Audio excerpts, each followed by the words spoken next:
Unité 4, leçon 1, activité 6. Et si on refaisait la salle de bain ? Pedro m'a recommandé un excellent professionnel. Il sait tout faire, la plomberie, l'électricité et le carrelage. Je vais l'appeler demain pour lui demander des renseignements. Tu veux vraiment faire appel à un professionnel ? Tu sais combien ça va nous coûter ? Pedro me dit qu'il pratique des prix raisonnables et il travaille vite et très bien. Peut-être, mais je pense que je travaille mieux et plus vite que lui. Toi, mieux que lui ? Plus vite ? Tu plaisantes ? Pedro a fait une formation dans ce domaine et il a de l'expérience. Toi, tu es prof de français. Oui, mais tu sais aussi que le bricolage, c'est ma passion. Je peux tout faire. Oui, je sais. Mais là, je ne te parle pas de bricolage, mais de gros travaux. La plomberie et l'électricité, ça me détend, ça me calme. Dans 1 mois, ta salle de bain sera finie et toute neuve. Laisse-moi faire. Fais-moi confiance. Et s'il y a des problèmes, une fuite, une inondation, on ne pourra pas appeler le service après-vente. Une fuite, ça se répare. Et le service après-vente, ce sera moi. Mais tu ne vas pas faire ça toute seule. Qui va t'aider ? Et si c'était toi ? Demain, tu m'accompagnes au magasin pour choisir la baignoire et le lavabo. Et tu m'aideras aussi à poser le carrelage. Tu verras, c'est le meilleur des passe-temps.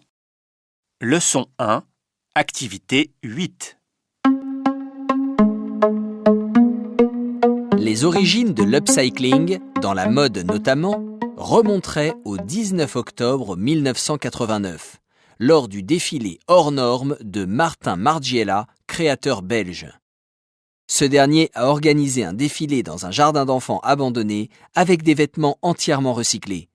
Il a fait par la suite de la réutilisation de vêtements la pièce centrale de sa maison. L'upcycling a également commencé à se développer dans les pays en voie de développement où certains produits ont été réutilisés naturellement par simple besoin. Ainsi, au Ghana, un Anglais a eu l'idée de collecter des sachets en plastique pour les transformer en sacs et portefeuilles. L'upcycling a un aspect écologique étant donné qu'il limite les déchets en donnant une seconde vie à n'importe quel matériau. Emballage, stylo, carrosserie, vêtements. En plus de ça, le côté recyclage permet de faire de nombreuses économies. L'upcycling, c'est aussi l'occasion de créer de nouveaux produits qui peuvent souvent devenir des objets d'art. On retrouve également des pièces de mode sur les podiums ou simplement des objets qui serviront de décoration chez vous. Alors, pour ceux qui ont de la créativité à revendre, c'est le moment de le montrer. Leçon 2, activité 6. Bonjour Myriam. Je voudrais aujourd'hui vous parler de consoles de jeux et de jeux en ligne. Savez-vous, Myriam, que pour certains, les jeux vidéo ne servent pas uniquement à se détendre ou à se distraire ? Oui, Mehdi, le jeu vidéo peut être une passion. Mais j'aimerais en savoir plus. Est-ce qu'il peut devenir une occupation à temps plein ? Oui, tout à fait. Prenez Kayane, par exemple, un phénomène mondial du jeu vidéo. Elle joue aux jeux vidéo depuis qu'elle est toute petite. Aujourd'hui, elle voyage dans le monde entier pour représenter la France à des compétitions. C'est une véritable célébrité chez les gamers. Kayane est aussi animatrice sur la chaîne spécialisée Game One. Sa passion a commencé à quel âge ? Kayane a commencé à jouer aux jeux vidéo à l'âge de 4 ans. Des jeux très fun au départ, comme Tetris ou Zelda sur Game Boy. Mais dès 6 ans, elle se tourne vers les jeux de combat pour pouvoir jouer avec ses grands frères de 7 et 11 ans de plus qu'elle. Et déjà tous les deux champions d'Europe sur Tekken. Et bien sûr, ils lui transmettent leur passion. Passion du jeu, mais aussi de la compète, je crois, non ? Oui, Myriam, tout à fait. Quand ses frères s'entraînaient à la maison, on sentait une tension. Ça impressionnait beaucoup Kayane. Les jeux de combat deviennent très vite sa principale passion. À sa majorité, Kayane est devenue professionnelle. Elle peut donc signer des contrats, être payée pour les tournois et participer à des tournois à l'étranger. Grâce à sa participation très jeune à des tournois, elle a acquis une réputation mondiale. En 2012, elle reçoit un Guinness Book Record pour avoir fait 42 podiums. C'est un record pour une femme dans des tournois mixtes de jeux de combat. Kayane est une grande pro. Leçon 3, Activité 5. Tu serais prête à t'inscrire à l'UCPA avec moi cet été? Il faut vraiment que nous fassions du sport pendant nos prochaines vacances. Oui, mais c'est quoi l'UCPA? UCPA, ça veut dire Union nationale des centres sportifs de plein air. C'est un groupe associatif très ancien et très connu en France qui propose des séjours sportifs. Et qu'est-ce que tu peux faire comme sport avec l'UCPA? Tu peux faire plein de choses. Par exemple, des sports nautiques comme de la voile ou du surf. Tu peux aussi faire de la plongée. Ils t'apprennent à utiliser des palmes, un masque et une bouteille d'oxygène. De la voile, du surf, de la plongée? Tu me vois piloter un voilier? Je sais à peine nager, je suis terrifiée par l'eau. Tu exagères un peu. Bon, tu peux faire de l'équitation. C'est sympa l'équitation. Et tu es en contact avec l'animal et la nature. De l'équitation? Mais j'ai peur des chevaux. Et si je tombe, je peux me blesser. Mais non, tu auras d'abord des cours dans un manège avec un professeur et tu seras bien équipé et protégé. La bombe est obligatoire. Tu sais, Emma, je n'aime pas prendre trop de risques. Ce type d'activité, ça m'angoisse. Et je ne cherche pas non plus à battre un record. Je ne veux pas de médaille d'or, ni remporter une victoire sportive. Je veux juste passer des vacances agréables et les compétitions, ça me rend nerveuse. Ça te rend nerveuse, tu as peur, tu es terrifiée, tu es angoissée. Qu'est-ce que tu voudrais faire alors? Je ne sais pas. On pourrait peut-être louer une cabine sur un yacht de luxe et traverser la Méditerranée pour aller en Corse. Bilan, activité 9. Bonjour Aurélie. Vous êtes une adepte des courses d'obstacles, une vraie championne même. Quels conseils donneriez-vous aux personnes qui veulent tenter cette folle expérience? Si c'est votre première Spartan Race et que vous êtes un sportif régulier, il faut accepter que votre premier temps ne soit pas incroyable. Certains ont simplement l'objectif de finir la course, d'autres veulent entrer dans la compétition. C'est un effort très particulier, une ambiance très particulière. Certains vont aimer et d'autres détester. Mais il faut vivre une course pour comprendre. C'est difficile, une course d'obstacles? Si certains trouvent la course facile, ce n'est pas le cas de tout le monde. Certains auront du mal à sauter, alors que d'autres peuvent franchir des murs de 2 mètres de hauteur sans difficulté. Soyez honnête avec vous-même et réfléchissez à ce que vous devez améliorer avant la course. Mais la difficulté, c'est bien de réussir à passer les obstacles. Il faut juste être musclé, non? Ok, quand on pense aux courses d'obstacles, on pense d'abord aux obstacles. On oublie que c'est aussi une course d'une distance plus ou moins longue et qu'il faut se préparer au niveau cardio, à de l'endurance. Les muscles travaillent beaucoup, mais le cœur aussi. Quel serait votre premier conseil, alors, pour donner envie à ceux qui ont peur? Le principal conseil, c'est de voir cette course avec le sourire et de profiter de chaque seconde. Je vais vous dire un secret. La veille de chaque course, je stresse énormément. J'ai peur. Je sais que ça va être dur et que ça va faire mal. Mais j'ai un copain, Charles, qui, à chaque course, me dit de m'amuser et de profiter. Et c'est le conseil que je garde toujours en tête. C'est une course, ok, mais c'est d'abord du plaisir. On se fait même des copains sur le parcours. Si je comprends bien, une course d'obstacles, c'est donc seulement une promenade un peu sportive. Non, c'est aussi un défi. Donc, ça donne envie d'être plus fort, plus rapide, meilleur. Ça fait du bien de se dépasser. Et quand ça s'arrête, on a juste envie de recommencer. Entraînement au DELF B1. Bonjour, professeur Ditchi, et bienvenue dans notre émission Notre Santé. Bonjour. Professeur, nous avons besoin de votre avis. Une nouvelle étude scientifique nous apprend que le temps passé à jouer à des jeux vidéo peut être bon pour notre bien-être et donc pour notre santé mentale. Moi qui croyais que les jeux vidéo étaient addictifs et pouvaient causer des comportements négatifs. C'est vrai, c'est surprenant, mais les scientifiques ont constaté que les jeux vidéo pouvaient ne pas être néfastes pour la santé, bien au contraire. Ils auraient même un impact positif sur la santé mentale des joueurs et seraient bénéfiques pour leur bien-être. Mais c'est incroyable! Je suis certain que beaucoup de personnes qui nous écoutent ont du mal à vous croire. Je sais, mais c'est la vérité. Les résultats de l'étude montrent que les jeux vidéo ne sont pas forcément mauvais pour la santé, car ils stimulent le cerveau, ils nous font réfléchir. Ils apportent aussi un moment d'évasion, de rêve, et nous permettent de nous couper du stress du quotidien. Est-ce que ce sont les seuls avantages des jeux vidéo ? Non, les chercheurs ont aussi remarqué que les jeux vidéo permettent aux joueurs de créer des relations avec les autres. Ils offrent un vrai contact social. On joue rarement seul, mais avec d'autres personnes. On partage une passion, un moment de détente.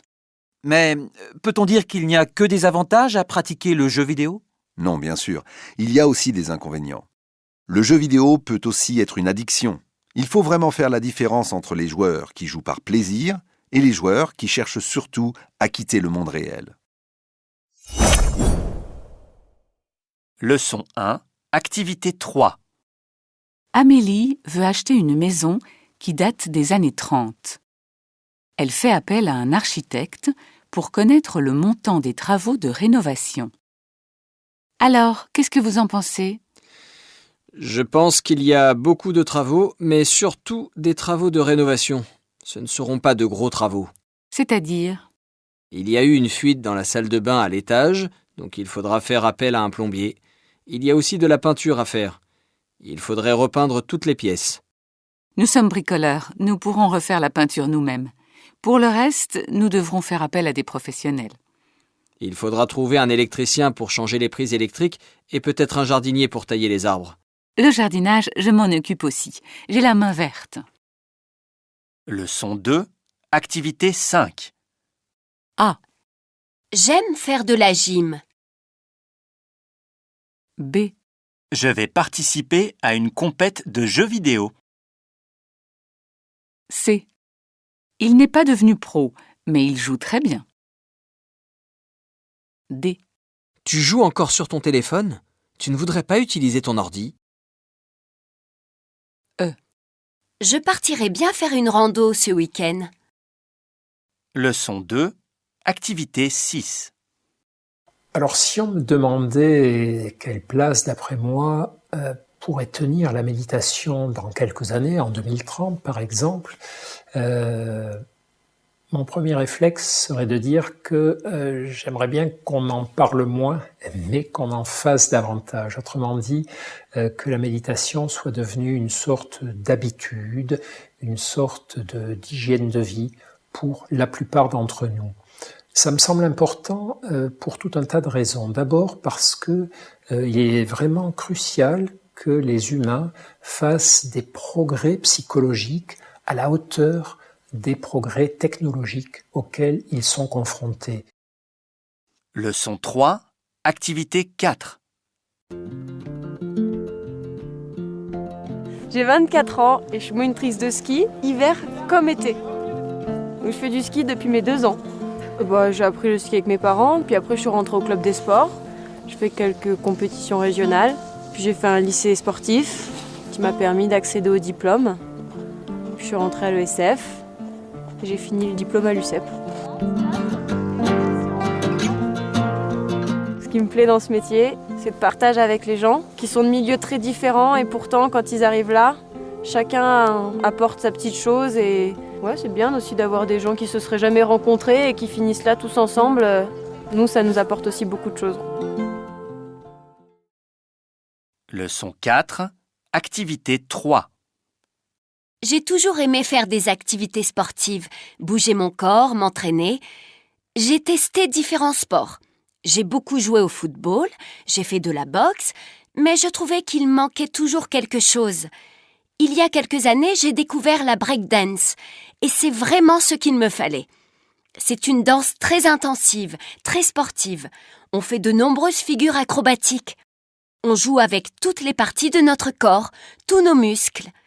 On doit trouver notre équilibre parfait et faire nos mouvements également au rythme de la musique. Il faut être très concentré. J'adore ça. Et ce que j'apprécie aussi, c'est qu'on n'a pas besoin de trouver une salle de sport ou un prof. On se regroupe dans la rue, dans un hall d'immeuble, et on s'entraîne tous ensemble, en groupe. Ceux qui ont le plus d'expérience vont montrer aux autres, apprendre aux autres. C'est un sport et un art, et c'est collectif.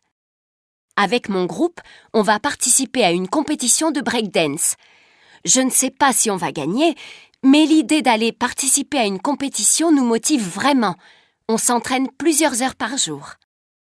Entraînement au DELF. Bonjour Monique. Alors, chez vous, vous utilisez principalement des objets assez anciens, parfois surcyclés comme on dit maintenant. Déjà, où trouvez-vous tous ces objets ? Alors, il y a beaucoup de lieux pour trouver ces objets. D'abord, tout simplement, chez moi. Je garde les objets jusqu'à ce qu'ils ne soient vraiment plus utilisables. Et quand c'est possible, je les répare ou je les utilise pour fabriquer un objet de décoration. Dans ce cas, pour les remplacer, je vais acheter les objets dans les boutiques associatives, comme les recycleries, les boutiques Emmaüs, qui vendent des objets de seconde main. D'ailleurs, chez moi, je ne veux pas avoir trop de choses, donc je fais aussi souvent des dons à ces associations. Et alors, Monique, pourquoi ne pas acheter des objets neufs ? Déjà, pour éviter de polluer. Il existe déjà vraiment beaucoup d'objets considérés comme vieux, mais qui fonctionnent tout à fait. Je trouve qu'il n'y a pas du tout besoin de produire plus d'objets. C'est polluant, alors qu'on a tellement de possibilités d'obtenir un objet de seconde main. Ensuite, dans mon pays d'origine, c'est très cher pour s'offrir un objet neuf. On utilise donc des objets plus anciens, on les bricole, on les répare. On le fait car on n'a pas le choix, mais c'est plus responsable écologiquement. Et maintenant, ça devient à la mode dans des pays où il y a énormément d'objets neufs. Donc, c'est dans votre pays d'origine que vous avez appris à surcycler les objets anciens, à les transformer, par exemple, en objets de décoration ? C'est sûr que les pratiques dans mon pays d'origine m'ont inspirée. Mais non, j'ai appris ici. Je regarde beaucoup de tutoriels qui expliquent comment faire. C'est très intéressant. Maintenant, je fais cette activité aussi avec une amie à moi qui aime beaucoup bricoler. Et nous avons comme projet de créer nous-mêmes des tutoriels. Ou au moins des petites vidéos sur notre bricolage que nous partagerons sur Internet.